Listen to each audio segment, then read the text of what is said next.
Ever since the beginning of men, there have been few things as influential as the written word.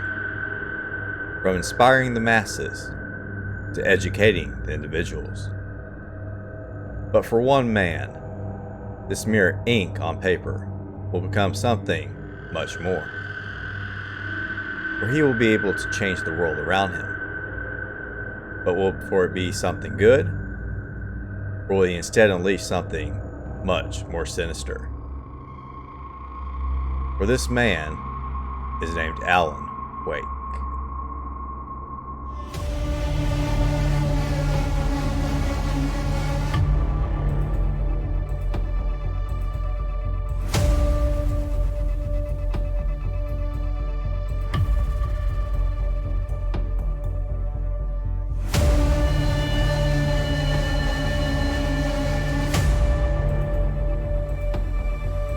Welcome to Pixel Horror.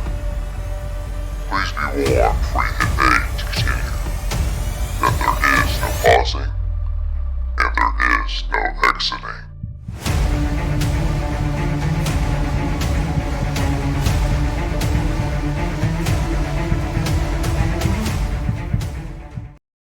Hello, my friends. Welcome back to the Pixel Horror video game podcast. The show where each week we take a dive into the world of horror-themed video games. We can do everything from those big AAA titles that you know and love, down to the small indies you may not even heard of. We're going to be talking about what's great about them, what's bad about them, and the scary. I am your host on this little journey into the darkness, Duke Nuke McCracken. So for today's episode, we're going to be taking a look at a game in preparation for its upcoming sequel that has been very long awaited by many. We're going to be talking about Alan Wake. Developed by Remedy Entertainment, a Finnish company known for making a wide variety of rather interesting games. Published by Microsoft for the Xbox 360 in 2010, with a release a couple years later for the PC, published by THQ Nordic. Several years later in 2018, we finally got a remastered version for most major consoles, thanks to Epic Games. Now, at the time of its original release, the game was fairly well received by critics, a lot of people praising its story, the way the game is presented, some of the gameplay, specifically the shooting, as well as the game's use of light and dark. While it did sell fairly well, it didn't quite hit the big numbers that they were really hoping for, especially as much money was put into the development of this game. Now, I didn't get to play this game on its initial release as I didn't have a 360 at the time, but a year or two after the PC release, I was able to pick this up, and I've actually found it to be a fairly enjoyable game. Really loved the story. Shooting was, I found, decent. Not the best out there, definitely not the worst. Now, if you like games that aren't quite overly scary, this would definitely be one I would highly recommend for you. While it does use a lot of horror elements, it's not really jumping out of its way to do a lot of jump scares or anything particularly gory or over the top. If you enjoy Stephen King type novels and movies, yeah, this is definitely a pretty good recommendation for you. Now, this is a third-person shooter. The biggest focus on what you're going to be doing throughout the game is going to be shooting, running around. Not really much in the way of puzzle solving. There are some various collectibles you will pick up throughout. And then you do get some little back and forth between some daytime moments where you get to walk around some areas a little bit and talk with some people, get some story setups. Then the game flips back to the night settings where the action happens. Now let's talk a little bit about the development. So, before the release of Alan Wake, Remedy rose to a little bit of fame thanks to the release to a couple games known as Max Payne and Max Payne 2, The Fall of Max Payne. In third-person shooters, you took on the role of a New York police detective who was seeking revenge against some various gangs for the death of his wife. And it was fairly popularized for shooting mechanics. Its use of a new idea called bullet time, which by jumping and diving throughout the game, you enter into some slow motion phases, which allows you to target enemies more effectively. After the release of Max Payne, took a small little break, at which point they started developing a new idea. They wanted to do something a little bit different from Max Payne. They wanted to put you in the shoes of someone that's not a military or first-time combat veteran. They wanted to put you into the shoes of a everyday man. So having taken a great deal of inspiration from Stephen King, as well as stuff such as Twin Peaks, they decided to put you in the role of a writer. The original vision for this game is actually quite different from what we got today. What they originally were going for, they're actually looking to make a open world game, much similar to Grand Theft Auto.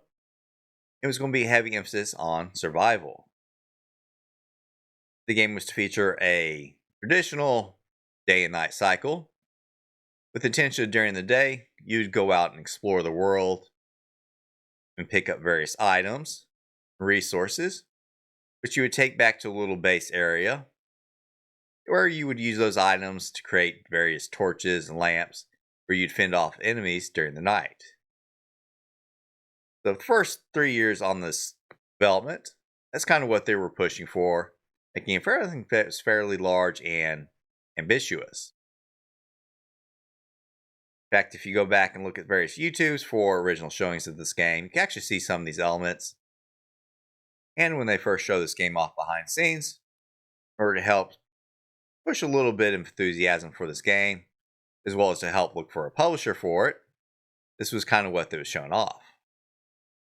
This time, Microsoft took a look at the game after a lot of other people published it, decided they wanted it for themselves, so they picked up the title. But unfortunately, even with Microsoft's help behind them, there was a great deal of struggles trying to make this game work. They couldn't quite figure out how to get the story elements to work with open world survival gameplay. So after a great deal of struggling, they finally realized that what they had envisioned wasn't just going to happen. So they decided to get together and put the game on pause for a couple months, which a lot of the heads of the working at the studio all got together and were kind of forced to pound this game out to figure out what they were going to make. So when they walked out, decided that they, instead of making such a open world survival game, they wanted to make this a great deal more story focused. In fact, they wanted to make this game feel like a TV show. So they broke it up into various chapters. They even ended each episode with little previous ons and what's going to be happening, and even feature different music for each of the chapters. Now you can still see little elements of the open world game kind of left in there, especially when you get little moments where you're having to drive various vehicles around in order to reach different points in the game. Still is a great deal of heavy focus on traveling from point A to point B. As it neared its completion date, Microsoft did decide they wanted to make a little change.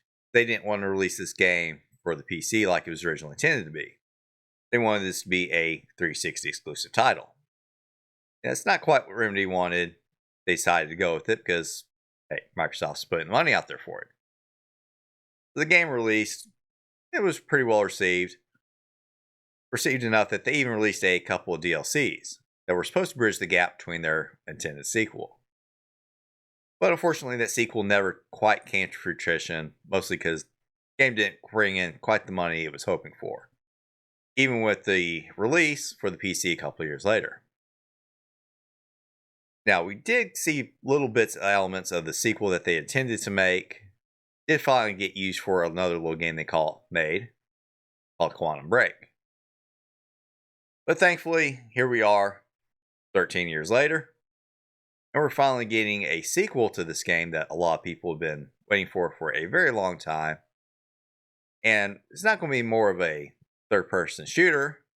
They're focusing on making more a survival horror, which has me very excited. And just a few days, we're finally going to get to see this game. Very excited for it. So next, let's talk about our characters. Starting with our protagonist, who you'll be playing as, Alan Wake. A famed thriller writer, became known for writing a series of crime novels about a detective known as Alex Casey. But after the release of his sixth book, Alan Wake was struck with a serious case of writer's block and has been struggling ever since with coming up with new ideas for his novels. Alan was inspired to take up writing through the works of Stephen King. His first writing gig was actually for a TV show called Night Springs, a show which you can actually catch various episodes of by turning on various TVs throughout the game. And Night Springs is a horror anthology series that is heavily inspired by shows such as Twilight Zone and Tales of the Darkness. From a young age, he's been known to get in quite a bit of trouble and struggle throughout his life due to alcohol, drug dependencies, and even having a quick temper. Now let's talk about his wife, Alice, a famed photographer who actually encouraged Alan to take this little vacation into Bright Falls that we're actually going to be seeing throughout the game. We also have his best friend and his publicist, Barry Willer, and the local sheriff, Sheriff Breaker. Next we have our more secondary characters. We have Cynthia Weaver, a rather odd character who seems to be very concerned about the darkness. Rose, who works at the local diner and the self-proclaimed biggest fan of Alan Wake. Rusty, who works for the Parks and Wildlife and rents out various cabins. Then we have Carl Stuckey, who's a gas station attendant. It's supposed to be actually renting the cabin to Alan Wake. Thomas Zane, a once famous poet who disappeared quite a few years back. The love of his life, Barbara Yeager, who drowned mysteriously in Cauldron Lake. Then we have Robert Nightingale, an FBI agent. Seems to be more interested in that old Western practice of shoot first and ask questions later. And finally, we have the Anderson brothers, Cor and Odin, a couple of former rock stars who retired here at a little small farm in Bright Falls. Finally, we have our antagonist, starting with a man named Motz, who claims to have kidnapped Alice. Emil Hartman, a famed psychiatrist who runs a local hospital and retreat that's known for helping former artists come over their various problems. Then we have our main and primary antagonist, simply known as the Dark Presence, an ancient and evil entity that had been trapped underneath Cauldron Lake many years ago by Native American tribes, and has slowly over the years been trying to break out and get free. For our enemies, we have what is known as the Taken. These are ordinary people that the Dark Presence from Cauldron Lake has slowly taken over their minds and destroyed them. They look like normal people. They seem to have a kind of dark shadow that kind of clouds them and distorts them just faintly, making them a little hard to really make out what their actual features are. They can take on a few various forms. You have your fairly ordinary ones that tend to just like run up and hit you. They can also throw various axes and objects from you from a little bit of a distance. You have some that are a little bit crouched over and a little bit faster. They're known for using various knives and sickles and tend to move in on you very quickly. Then you have your big kind of brutish characters, known for using various axes, hammers, chainsaws. While they're not particularly fast, they take a great deal of punishment to take down. Then we have some few little bit smaller enemies, form of some flocks of birds, which were inspired by Alfred Hitchcock's works, The Birds. And we have some little just dark globs of darkness that you occasionally find throughout the game. While they don't really actively attack you, they just act as little traps that you can just kind of wander to and take a little bit of damage. Finally, the Dark Presence takes on one more little form, as it can actually inhabit inanimate objects, which it will use to basically throw at you. While not the scariest of enemies you'll probably run into, it can do quite a bit of damage, and when there's quite a few pieces being thrown at you at one time, they can be a little hard to dodge. To combat the darkness, you get various weapons. Let's start with your first item you're going to find, and the one you're going to be relying most heavily on, is the flashlight. While it can't really do any permanent damage to the enemies, it's highly important because everything that is being touched by the Dark Presence, you have to burn away the darkness that has surrounded it, and the flashlight is the primary way of doing it.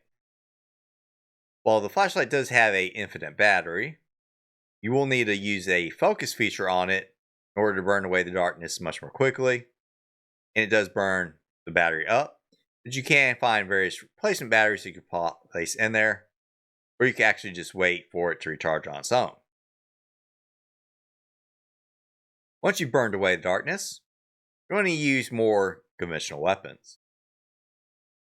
Starting with the revolver, modeled after a 357 Colt Python. While it's normally a fairly powerful gun, it can take down most enemies 2 to 3 shots, the smaller enemies in 1 to 2. Bigger enemies will take quite a few. Now, the downfall to the revolver is it does only hold 6 rounds, and it does have to be manually reloaded. You're going to want to pick your times of reloading very carefully, but you can actually speed up the reload animation by tapping the reload button to speed up. Next we have the shotgun. Modeled after a over-under, it's only going to hold 2 shots, but it does make up for this by being quite powerful. Then you can find a pump-action shotgun.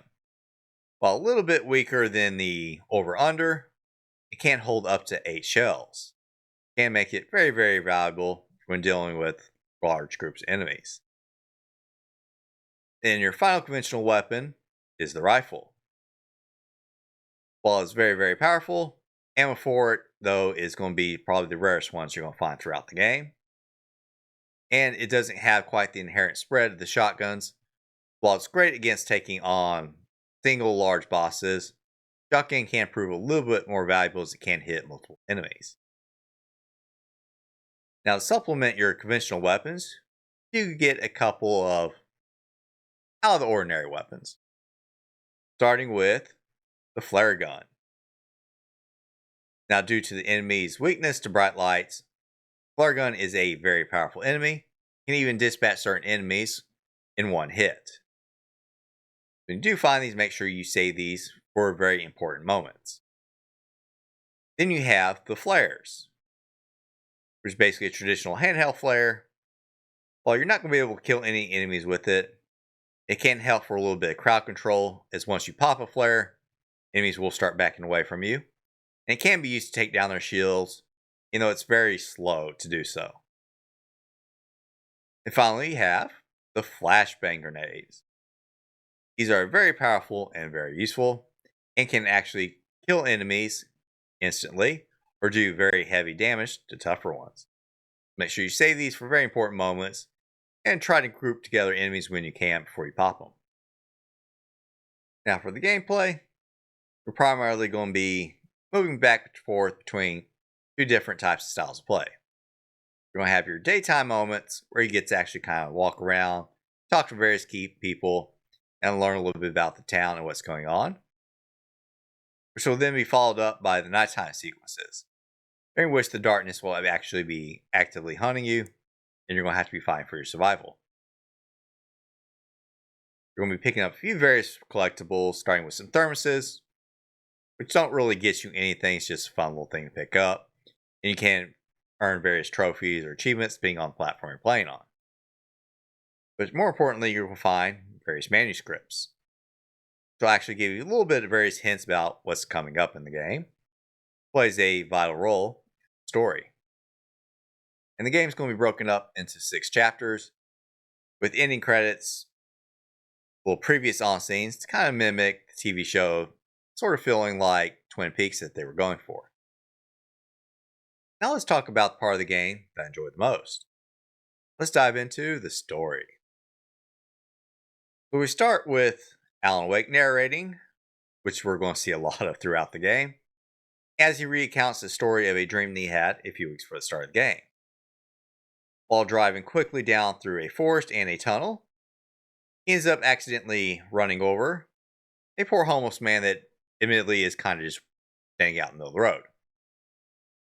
Now, you did get a few quick little vibes that, hey, I think I kind of feel like I've seen something like this before, which quickly reminds me of a old 90s movie called I Know What You Did Last Summer. But there is no Ryan Phillippe, Sarah Michelle Gellar, ever wonderful and entertaining Freddie Prinze Jr., or the lovely Jennifer Love Hewitt in this car. Just a writer that we haven't quite gotten a chance to know yet. And much like them, Alan does get out of his car to see what horrible thing he has done to this person. He runs down the road to check out the body, or perhaps give it a little poke with a stick if he can find one. But the body is missing, so Alan starts to return to his car, when behind him, this homeless man reappears. And is admittedly, and it has every right to be, quite angry with Alan, and starts to run at him, while being kind of covered by what seems to be some sort of darkness. Alan starts running his way down the street, starts trying to make his way toward a lighthouse far in the distance. As he nears the little cabin, an unknown man starts beckoning him to take shelter in this little cabin behind. As Alan runs in and shuts the door behind him, poor man that's trying to help Alan, well, he gets a little bit of a axe. But this cabin doesn't prove safe for Alan for very long, as this hobo is doing his best Jack Nicholson impersonation, starts axing his way through the door, before turning back into a tornado and starts to really rip this place up. Luckily, a bright light appears, burns away the door, chases away the darkness for a moment, and gives Alan a little bit of help with the form of a flashlight and a handgun, and teaches Alan that he's going to have to use the dark light in order to burn away the darkness. So finding his way through the forest, he eventually makes his way to the lighthouse, where the tornado hits again. As Alan looks up into the light, atop the dark house, everything goes dark, something comes down toward him. But luckily all of this is just a dream for him, as his wife Alice wakes him at this time. We pick up with Alan Wake and his wife Alice, traveling on a ferry to the small northwestern town of Bright Falls. Bright Falls is a rather small, peaceful town, not one for knowing having a lot of problems. And Alice had talked to Alan several weeks before, it's time to take a little vacation and kind of get away from life. They were hoping to kind of get away from everything and stay hidden, not really being noticed. Unfortunately, just even on this little ferry with just a couple other people, a local radio DJ host, Pat Main, kind of takes notice of who Alan is and tries his best to promise not to kind of give away who he is. Not that it matters because, yeah, he turns out Alan Wake's a little famous and getting away is not quite so easy. So after landing at Bright Falls, they take off to the local diner called the Oh Dear Diner, where we meet Rose, Alan Wake's biggest fan. Even has a giant cutout standee sitting right in front of the diner, so yeah, Alan, you're not hiding who you are. We meet a few various characters, such as the Anderson brothers and Rusty, as Alan starts looking for a man named Carl Stuckey, who Alan is supposed to be getting the key for the little cabinet that they're going to be taking their little vacation from. Not finding Carl at the front of the diner, he starts making his way to the back, to the bathrooms, because everybody likes being bothered when they're doing their business. As he's walking his way into the darkness of the back hallways, he meets a woman named Cynthia Weaver, who cautions Alan about walking into the darkness. But we ignore her anyways, because she's a crazy lady. And as he's walking his way into the darkness, start getting a little bit eerie and spooky. Just before he knocks on the bathroom door, an old lady just kind of comes out of nowhere and approaches Alan. Quickly apologizes to him, saying that Carl couldn't make it and that she was sent in his stead to give him the key. Without really questioning too much about what's going on, Alan takes the key and quickly leaves with his wife Alice. Following the map that the old lady gave him along with the key, Alan and Alice make their way out to a little place called Diver's Island, located on a small lake called Waldron's Lake. Upon getting there, they start to make themselves comfortable. This nice little adorable cabin located on this really small, tiny island. And Alan starts to explore the place, as I guess Alice is supposed to be doing all the heavy lifting and unloading their little SUV. Now, as night starts to fall on the island, Alan makes his way into the cabin, where he starts calling for Alice. He tells him that she's upstairs and asks him to come up and find her. But thinking things might getting a little bit naughty, you'd be a little disappointed. But Alan does make his way up top, and instead finding Alice getting ready for what could be a hot night, instead finds a room with a typewriter inside. So being a little confused about what's going on, Alice does enter a room and break the news to Alan that, it's not naughty time. Instead, she actually reveals the real reason that she kind of encouraged Alan to take this little vacation out here in the middle of nowhere.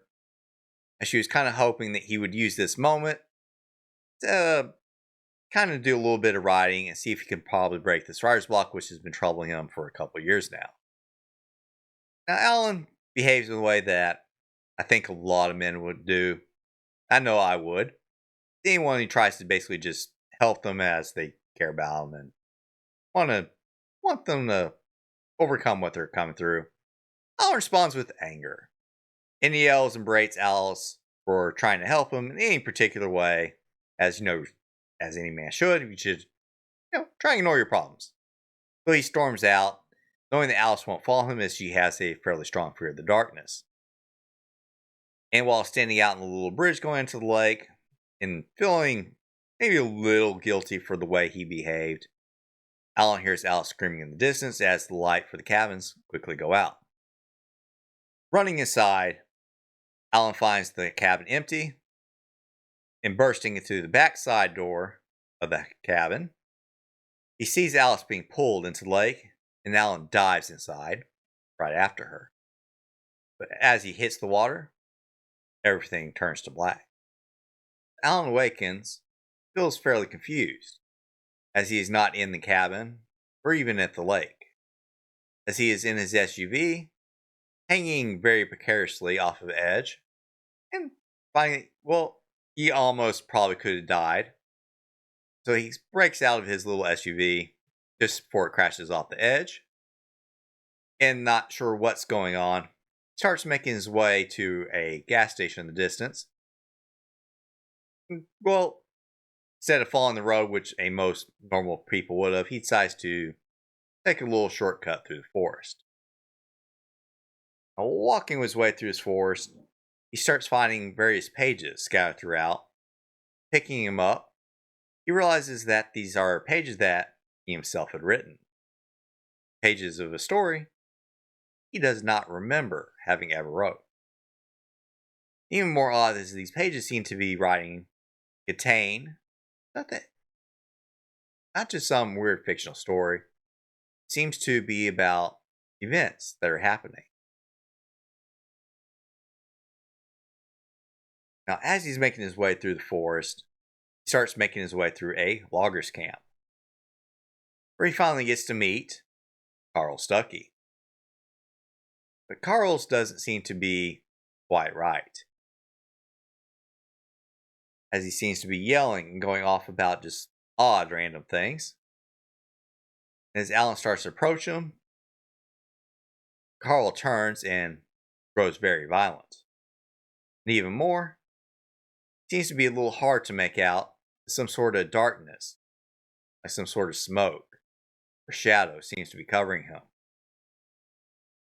Fleeing from him, Alan starts making his way through this loggers camp and back through the forest, encountering various other people who've all seemed to be entrapped by the same darkness.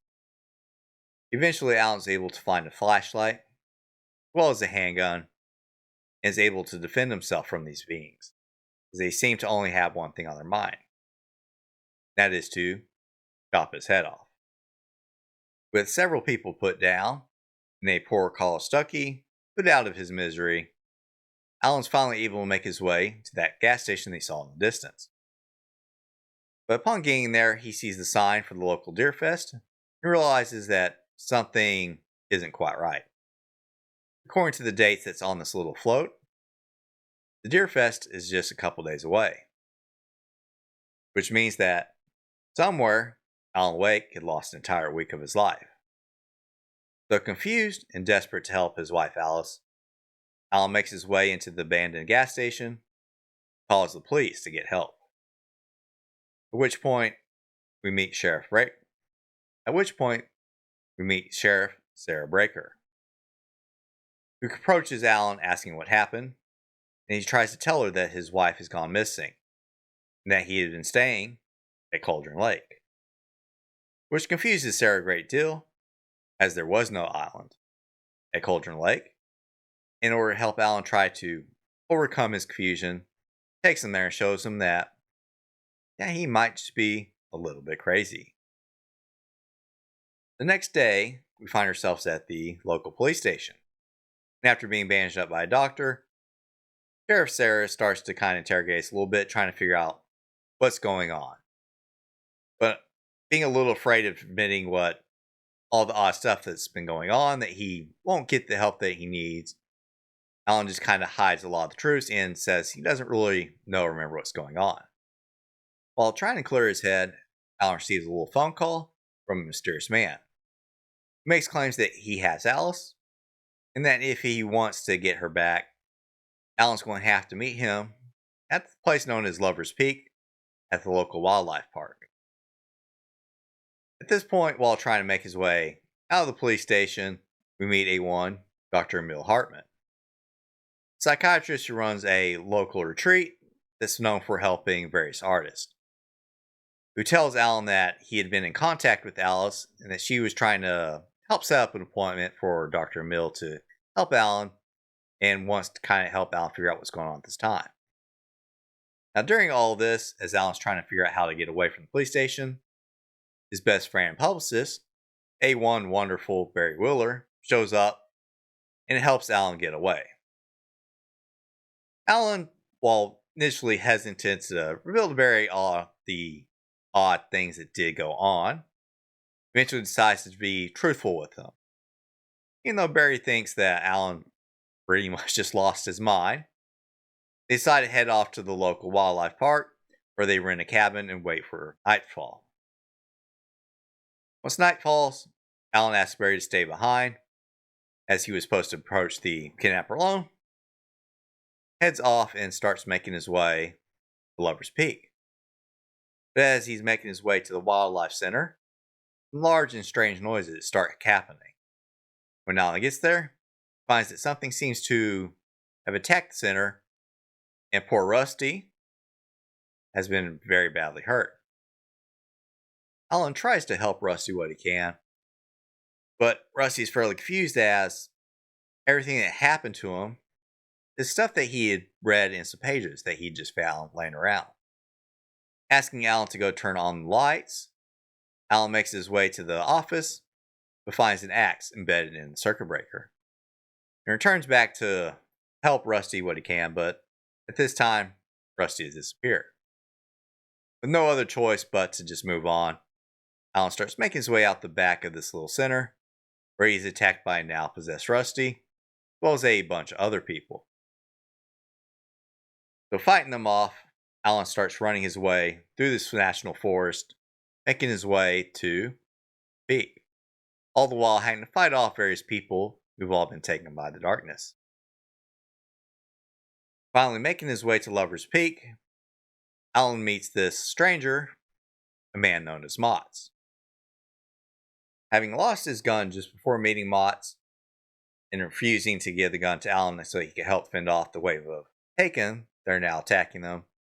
Alan's left with no choice but to use some flares, kind of help defend off and break the shields on these guys, as Motts tries to kill them himself, which is not the best of jobs because he kind of focuses on the wrong people.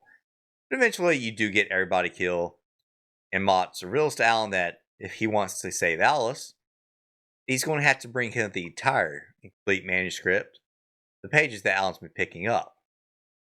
Manuscripts for a book called The Departure, which Alan had depended pages for a book called The Departure, a book that Alan had originally had titled that he meant to write years ago, where he was struck with his writer's block. So Alan is understandably very angry at this. Takes a good strike at Motts. They both go falling off a Lover's Peak. Alan wakes and is able to retrieve his handgun, but not before Motts takes off into the darkness. Having received with no other options of what to do available to him, Alan starts making his way back through the forest to reach Barry. On his way, receives a call from a very, very desperate and scared Barry, as a giant flock of birds has started attacking the cabin very violently. So getting there, we're able to fend off the birds and start a handy dandy flashlight. And Barry realizes that maybe we're not quite as crazy as he thought we were. Receiving another call from the kidnapper, he gives Alan 2 days to finish the book and hand it to him if he wants to save Alice. Alan tries to sit down and finish this book while sending Barry into town, trying to figure out what he can about what's been going on. Unfortunately, his writer's block is still very much existent. He can't make any progress on writing this book. Fortunately for them, just before the last day, they receive a little call from Rose, who makes claims of having more pages of the manuscript, willing to give them if they'll come meet him. So Barry and Alan head off toward Rose's little trailer park so they can finally complete the manuscript and possibly save Rose, or possibly save Alice. Arriving at the trailer park, looking for Rose's home, Barry reveals to Alan what he was able to learn. Back during the 70s, there did actually exist an island on Cauldron Lake, and on it was a little cabin that was owned by a local poet known as Thomas Zane, a man who had fallen in love with a local woman named Barbara Jagger. They had both mysteriously vanished, and shortly afterwards, the island itself disappeared beneath the waters of the lake after a volcanic eruption happened. Finding Rose's home, Barry and Alan join her and sit down for a nice little cup of tea. And despite her rather odd behaviors, they assume everything's going to be alright, but they quickly both fall asleep. As it turns out, she may have been a little bit possessed by the darkness. Alan wakes up that night and realizing that he's running very, very short on time. It tries to go get the car so they can take Barry out of there. But unfortunately, on the way to the car, we're met by one Agent Robert Nightingale, a man who doesn't waste any time to quickly open fire on us, despite Sheriff Sarah Breaker's pleas to maybe not be quite so reckless. So Alan's forced to run through the darkness and avoid the police.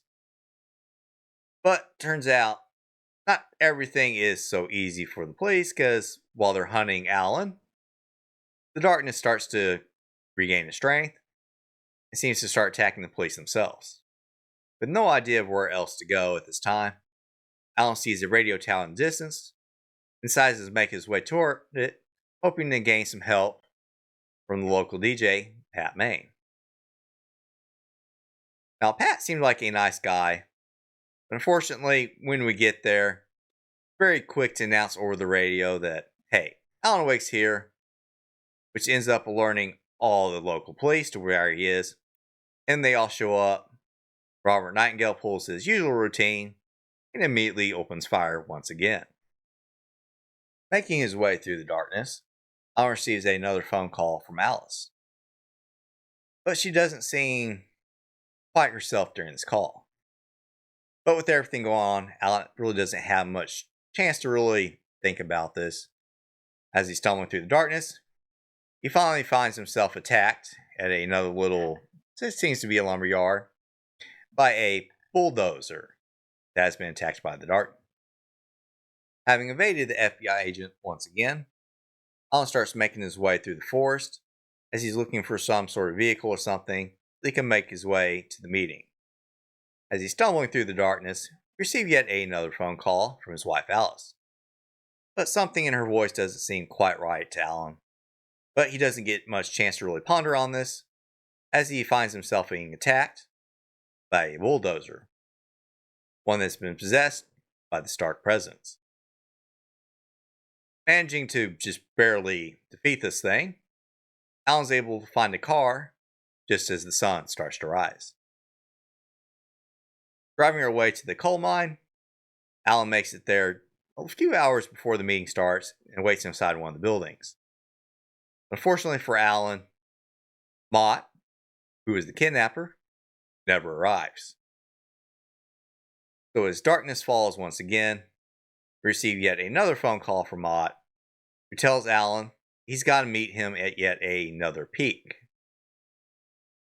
So making our way through this coal mine and finding through our way through various enemies and more taken, well, more possessed barrels and pallets and other ordinary objects that are just being thrown our way, we finally make our way to this peak. Arriving at the peak, Alan actually overhears the kidnapper crying. Seems overly upset, for he's able to learn that the kidnapper never actually even had Alice. That he'd been put up to this by someone else who was trying to get him to collect the pages for him. Confronting the kidnapper, Alan's unfortunately unable to get any more details out of him, as the Dark Presence shows up once again, and is able to suck up Mott and goes after Alan. But just before he's pulled inside, Alan's able to grab a flare, pop it as he's pulled up into its little wind tunnel. Ends up weakening it, where it throws him out into Cauldron Lake. But just as he starts to pass out, some unknown figure pulls him out.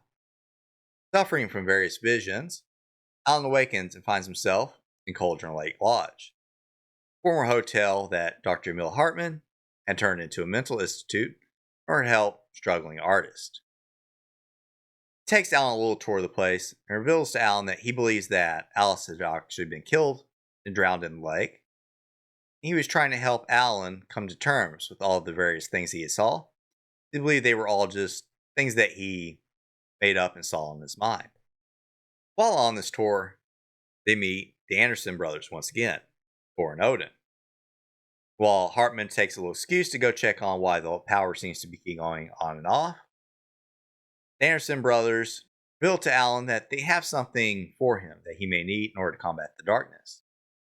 And that's located at their farm, that when he can get away, he should head there in order to obtain this valuable information. With this information, realizing that not everything he saw was just something in his mind, as others are aware of this darkness too, Alan is pushed back to his room, where he's encouraged to continue writing the book. That night, while in his room, a great deal of noise is heard downstairs. And as the guard that was watching over Alan makes his way down to find it, Alan follows him. We find the Anderson brothers causing quite a bit of a ruckus. Using this opportunity, Alan starts to break his way out of this hotel, where on the way he gets into Emil Hartman's office and discovers a tape recorder. That's a conversation between Emil Hartman and a phone call that he had with Alice. It was about Alan checking in and receiving help at the hospital. Realizing that the voice on this tape recorder saying all the same things that he heard on all the calls with the kidnapper, Alan finally realizes that the kidnapper was actually working with Emil Hartman all the time. He was seeking to try to force Alan to finishing the book so that he could take it for himself. Taking all the manuscript pages that he had collected so far, Emil Hartman wanders in the office and finds Alan. tries to beg him to join him, as he wants to use the power of the lake in order to create something wonderful. But the dark presence appears once again, and Alan flees from it while locking Emil in the office alone with the darkness. Escaping from the lodge and making his way through a hedge maze was very much inspired by Stephen King's The Shining, Alan's able to reunite with Barry, who very much begs for Alan to just flee while he's got a chance. But Alan insists on actually going to this farm as he wants to save Alice, and that the Andersons may actually have some very valuable information that can help him do so. Arriving at the farm, everything turns out to not be quite as easy as Alan had hoped for, as a massive amount of taken start to encroach on the fields.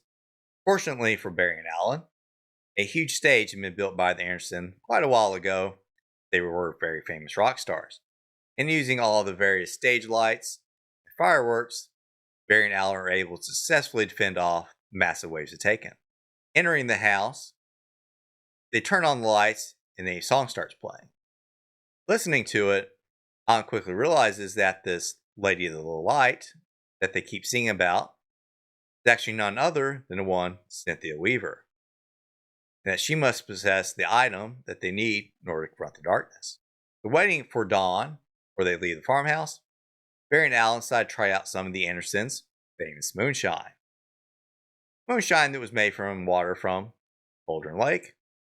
You would think is probably not a good idea, but hey, what else are you going to do sitting out on the farm, middle of nowhere, waiting for dawn? Drinking this moonshine actually causes Alan to have various visions, where he slowly starts to remember the events that happened to him during that week he was missing. Having been trapped underneath the waters of the lake, Alan was being forced by the darkness in order to write his manuscript Departure, so they could use his power in order to escape the lake finally. Realizing that what was happening, Alan actually had wrote himself into the story in order to combat the darkness, and was able to allow himself to escape so that he could find some way to free Alice.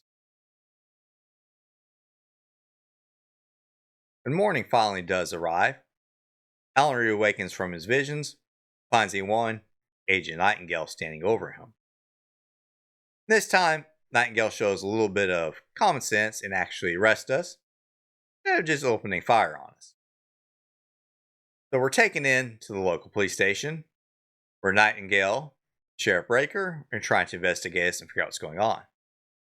But Nightingale is very rash and very angry, claiming that Alan did all sorts of bad things and he has proof. And he had read everything that had happened in the manuscript pages that he had found. He even claimed that he had made plans to kill an FBI agent. But as Breaker tries to defend Alan, they need to be a bit more calm about things. Nightingale realizes that events are starting to happen just as he's read. Suddenly, the giant tornado appears once again and rips open part of the police station, sucking away Agent Nightingale. Realizing that Alan was actually being truthful about all the strange stuff that's been going on, Sheriff Sarah decides to help him out and offers to give him a little ride out to find Cynthia Weaver using the local helicopter. But fighting their way through the town, Sarah actually gets to help you out while you get to use your flashlight to kind of break off the darkness from these various taken, where you grab the key from the local town hall for the police copter, meet up with Barry once again, and you make your way to the helicopter pad, where you're able to take off after fending off more darkness.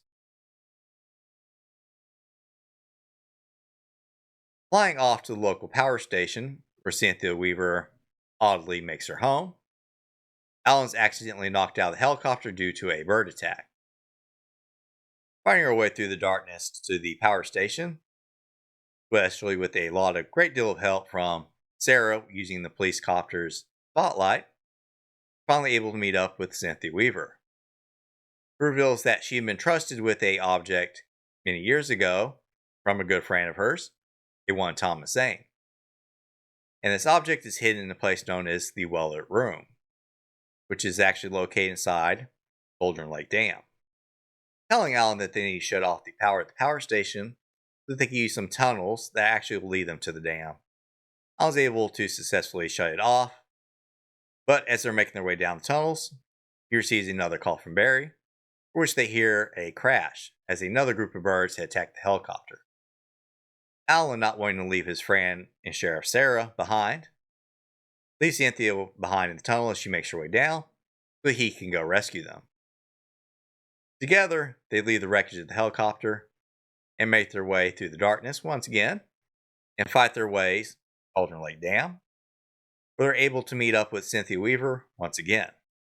There, she takes them to the well-lit room, where inside, Alan Wake finds an item called the clicker, something that he'd actually given Alice quite some time before. It was an object his mother had given him when he was a child, in order to help him fend off darkness, as well as the monsters that live inside.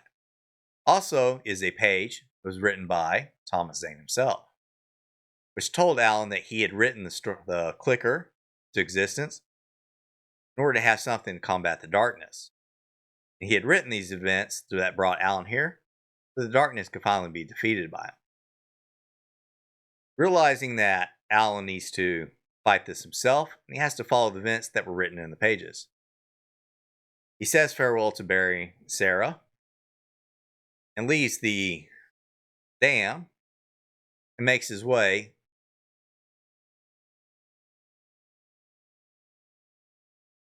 realizing that he has to do this himself and follow the page. Realizing that he has to follow things on the pages exactly as they were written, Alan leaves.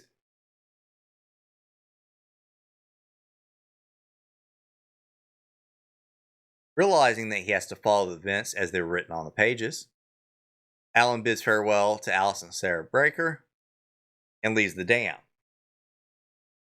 Finding that everything has inner light after clicking the breaker, he starts driving his way to head back to Cauldron Lake. But when he reaches the tunnel, a darkness starts to fall over everything once again. And Alan is forced to fight his way through massive waves of the Taken as he makes his way to Cauldron Lake. Fighting his way through massive waves of Taken, possessed cars and objects, birds, Alan finally gets to Cauldron Lake, where he sees the tornado once again, with the form of Barbara Yeager right in the middle of it. Using the flare gun, Alan's finally able to weaken the tornado long enough he's able to dive into the lake. Blacking out upon hitting the water, Alan awakens and finds himself once again in his New York City apartment with his wife Alice. But he realizes not everything is quite right. And upon looking at the typewriter in his office, he sees one single word: clicker. Using a flashlight to burn the page, the clicker comes back into existence, and upon clicking it, the illusion that has surrounded him fades away. Thomas Zane appears once again as a light, and reveals to Alan that he needs to reach the center of the dark presence and use the clicker in order to defeat the darkness for good. But making his way through this very distorted place, Alan comes across various typed words appearing throughout the world. And using his light, he's able to burn these words away and create new objects, where he's finally able to reach the island in the middle of the presence. Burning away the last words, the cabin rematerializes. In front of it stands the form of Barbara Jagger, with a giant hole in her chest. Alan reaches inside with the clicker in his hand, clicks it. Once again, he burns away. Heading up into the cabin, Alan makes his way to the second floor where he finds the typewriter and sits down to finally finish the story. With the story finally finished, we get a flashback. It shows Alan jumping into the lake after Alice. And after what seems to be a little rewind to time, Alice emerges from the lake and swims to the shore. But when she turns around to see where Alan is, finds that he is gone, as well as the island. We then move to Bright Falls. As we see Deerfest, the town has started prospering once again. We get flashes of the various characters we met throughout the game. They're still alive, including A1 Agent Nightingale, seems to be not quite himself. Finally, we get a flashback to Alan, typing away in his office in the cabin, as he had realized that when he was finishing the story, that story had to maintain balance. Now, for an Alice to be freed, that meant that he had to stay behind in the darkness. In it, he writes his final words. It is not a lake. It is an ocean. And with that, we end Alan Wake. So we do get a couple of DLCs. One called The Signal, the other The Rider, which shows the events of Alan after defeating the presidents being trapped underneath Cauldron Lake. It very much uses the feature we saw at the end of the game, where various words could be seen floating throughout the world. By using the flashlight, you can activate various effects such as explosions, bright lights, even cause items to materialize. DLC's end with Alan sitting down at his typewriter once again, starting a new book called The Return. And even though that he realizes that escape might be impossible, he has to try something. Fortunately, in a few days, we're going to be able to grab Alan Wake 2, find out what finally befell the famous writer. Alright, so this is a fairly good game. I would recommend you try it out. Well, I have played this recently, and I would say some of the shooting doesn't feel as quite as great. It can be a little bit frustrating with enemies occasionally just kind of appearing randomly behind you and hitting you in the back.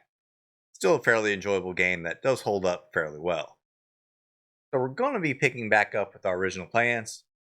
Next episode, we're going to be discussing Amnesia the Bunker. After that, we're going to be covering another indie horror game. I think we're going to be talking about Midnight Submersion. Afterwards, we're going to be taking a look at Scorn. So if you have anything y'all like for me to cover or talk about, got any stories you'd like to share or any thoughts on the game, please email me at pixelhorrorpodcast@gmail.com. We'll be talking about that stuff on future episodes. You can also follow me on Twitter at JustNewtGaming to learn when my various episodes are going to drop, as well as send me some little comments or messages if you'd like to there. If you'd like to see a video version of this, it'll be exclusive on YouTube. We also have video playthroughs of this game, as well as several various other horror games as well. If you'd like to help support the podcast, there's actually a few different ways you can do that. Make sure you subscribe, like, and share. That helps out a long way. Leave a good rating when possible. If you'd like to help out in some other ways, you can actually scroll down to the description below. I do have some links where you can help in other financial ways if possible. If not, it's all appreciated, guys. So until next time, guys, I do appreciate y'all. Don't forget to keep your flashlights handy, stay out of those dark corners, and try your best to survive until dawn.